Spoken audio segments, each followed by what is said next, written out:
Good morning. So this is what the art journal pages look like the next day. And I'm just going to come close so that you can see some of the patterns made by the bubble wrap and the coffee cup holder. And I'll also draw your attention to the fact that some of the words from my planner have bled through. And I think that's kind of neat. And some of the words and numbers that I attempted to preserve intentionally are still there. And so this will form the basis for what we work on today. So one of the nice things about gesso is that it will accept water-based media like watercolors. And it will also, of course, accept acrylic inks. I like to use them both. And we'll experiment with how the gesso receives each kind of pigment.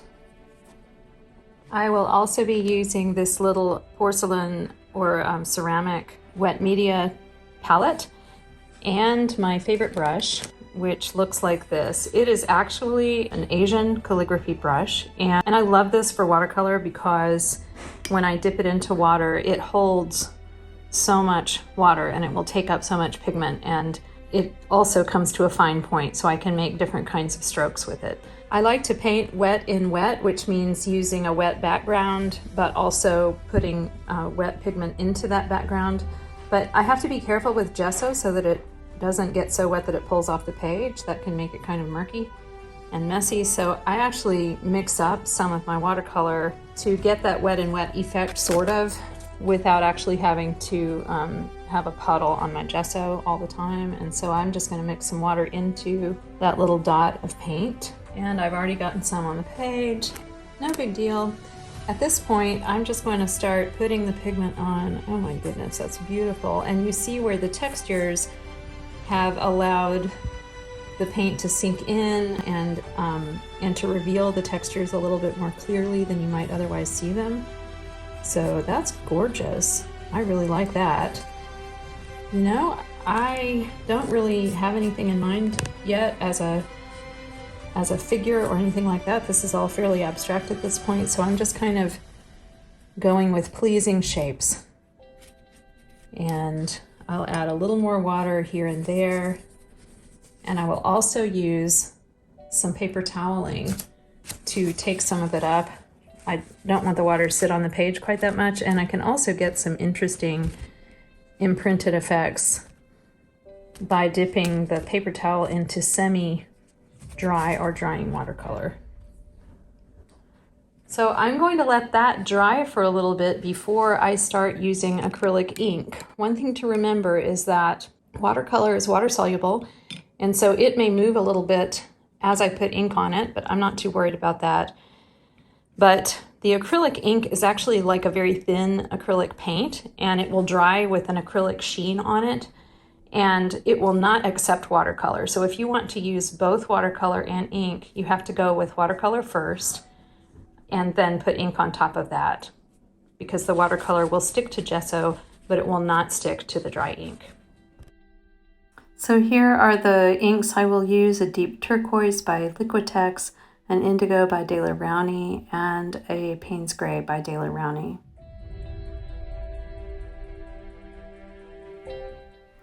And here I'm just putting some water down on the page, and I'll drop some ink into that. And as you see, I'm just moving it around kind of organically in whatever way feels right to me. I am not trying to put every color all over the page.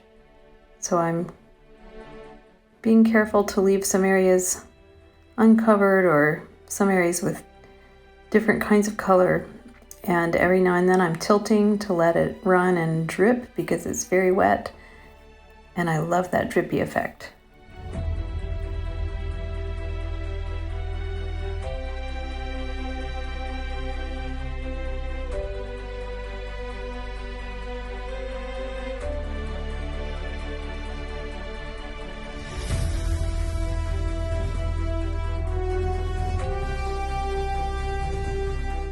I'm also blotting up some of the extra moisture from time to time, And I'm beginning to sense a horizon of sorts, and so you'll see me move the brush through the wet ink to begin to define that horizon on the page.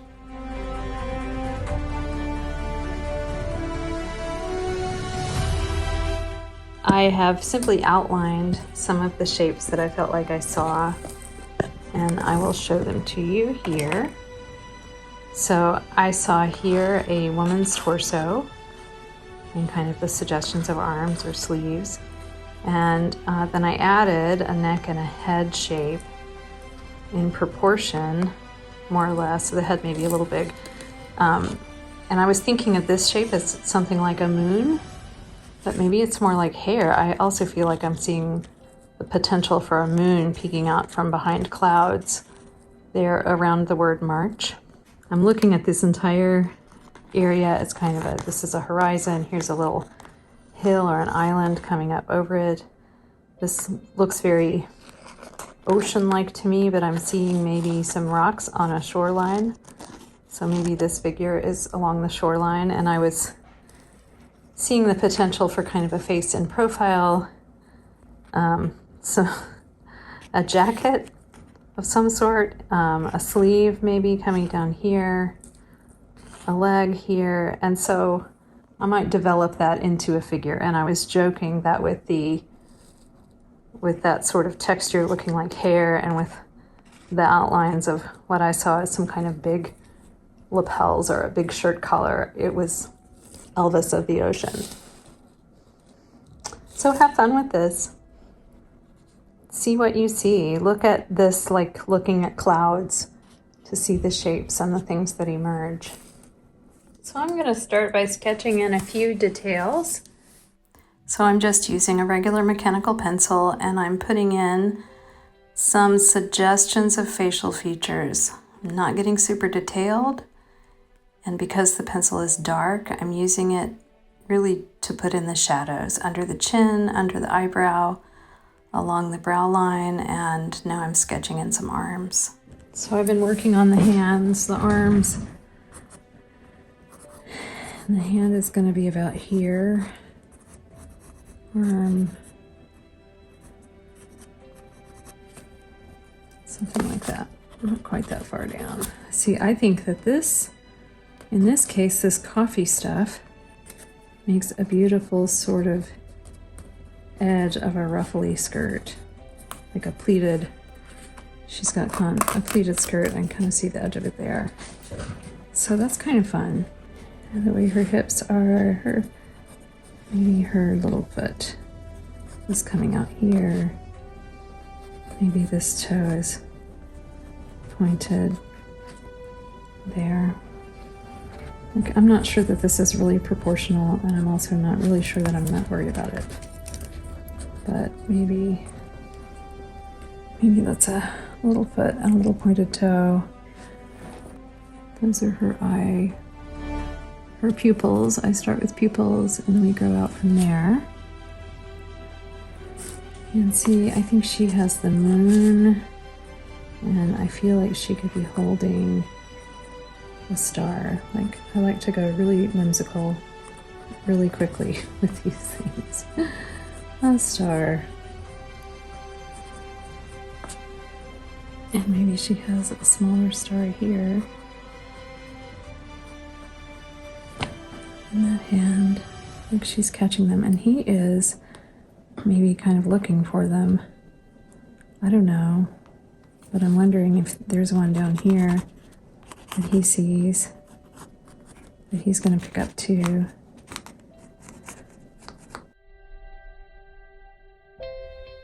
So I'm using the same mechanical pencil to put in details of his face in profile and to make some of the outlines a little stronger around his eyes and nose, around his chin and his collar, his hand. And here I'm putting in a foot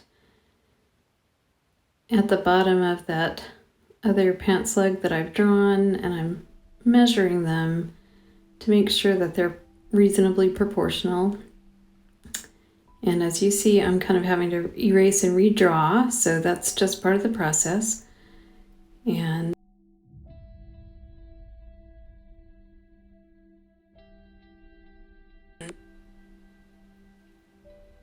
now I'm getting out my flat paintbrush. It is kind of an old raggedy one. I don't need a nice one for this.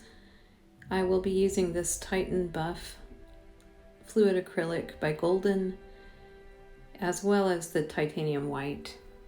Buff to fill in the light areas, the skin areas of this person, and I'm kind of using the corner of my brush because it's a bigger brush than I need, but I like to use a bigger brush because it keeps me loose. And then I'll do the same thing with the character on the left side, filling in face, neck, arms.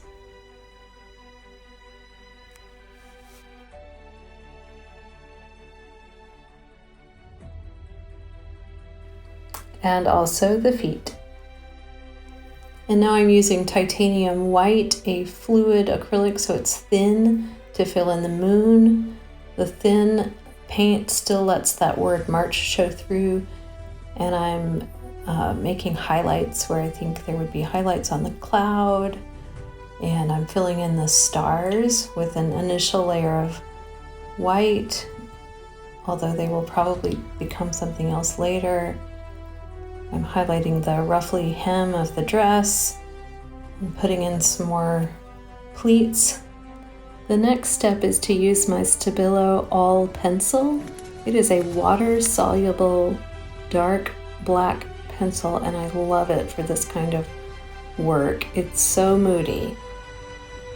I've sharpened it to a fine point, and I'm just using it to go around some of the shadow areas that I drew with a mechanical pencil earlier, as well as to outline some features that I want to come out.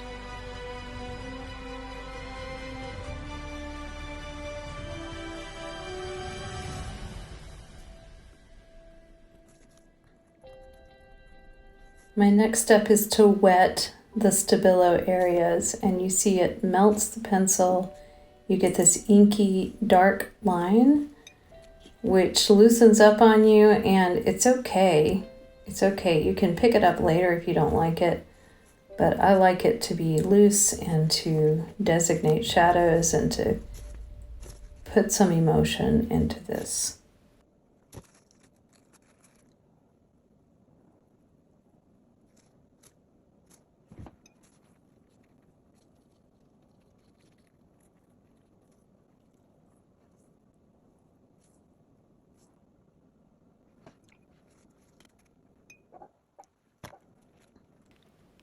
And we will let that sit and dry.